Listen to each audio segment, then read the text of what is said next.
હવે ખાલી 4 દિવસ. મારા બધા સાથીઓને જય ભીમ, નમો બુદ્ધાય. આજે છે મારા ચેલેન્જનો 71મો દિવસ. આજનું પેપર હવારનું હતું તો તૈયાર થઈને હું યોગ્ય પેપર દેવા. પછી 100 બેઠક મારીને કર્યું વોર્મઅપ. પછી ડમ્બલ સ્ક્વેડ મારી 100 મારી સુમો સ્ક્વેડ.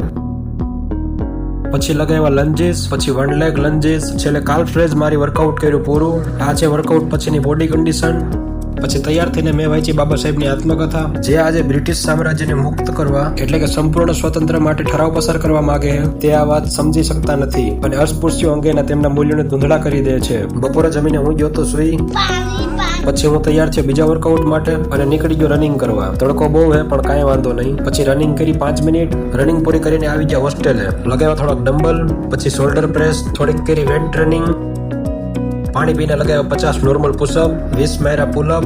છેલ્લે લેગ રેઝિસ મારી વર્કઆઉટ કર્યું પૂરું. આ છે આફ્ટર બોડી કન્ડિશન. આ છે આજનો ફોટો. ગ્રીટિંગ પીધું, તૈયાર થઈને હું ગયો જમવા. પાણીનો ટાસ્ક પૂરું કરીને આજનો દિવસ થાય છે સમાપ્ત. બોલો જય ભીમ, જય સંવિધાન.